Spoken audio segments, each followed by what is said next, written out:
I'm Stephanie, and together with Virtual Sheet Music, my videos try to put aspects of music education, life and the world in a context that can inspire all of us to get talking and sharing together.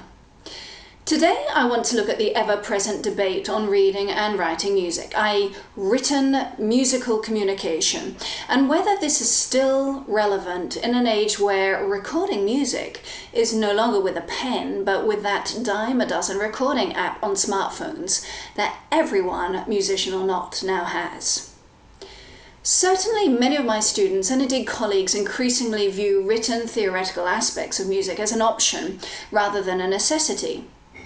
I've also read numerous articles from the world of music education where music literacy has literally been shelved, substituted by new, generally technological musical experiences.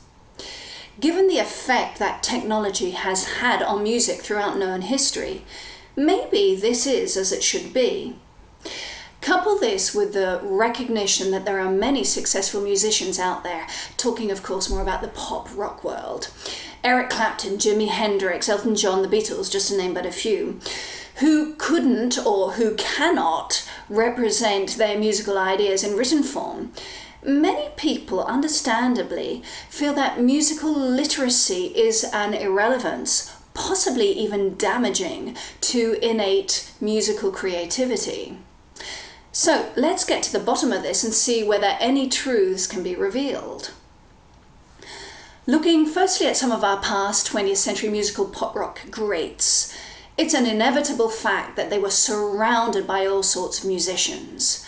Working frequently in a studio means by default a certain amount of collaboration happens, between arrangers, writers, musical technicians, and so on. George Martin and the Beatles is an obvious case in point. Now, this idea of collaboration is equally important today, if not more so. Rihanna's 2010 album, for example, apparently involved at least 40 musicians in the writing process alone. So what, you say? Well, should any deficiencies in musicianship, formal or otherwise, exist within individual creators in a collaborative project, well, these would simply be overridden by the sheer number of people involved and the collective resources brought to the table. So it is here that the argument, whatever's good for Paul McCartney, falls flat on its face. How much more irrelevant is it to compare oneself with someone who has had a whole retinue of musicians, technicians, arrangers, songwriters, etc., who could therefore compensate for any musical discrepancies? Turning now to the idea of innate creativity in music being stifled by knowledge, well, this is simply ignorance talking. It is also contradictory. Creativity is constructed on a person's lifetime of experience, and experience is the same as education, whether or not this be formal. The more you know, the more options you have for experimenting with and applying said innate creativity. The less you know, well, the less you are able to use the myriad of materials and stimuli at your disposal, because chances are you won't even know they exist. Knowledge does not stifle, it enhances, both in music and in life itself. As a parallel, compare someone who's travelled extensively to someone who's never left his hometown. I think you get my meaning.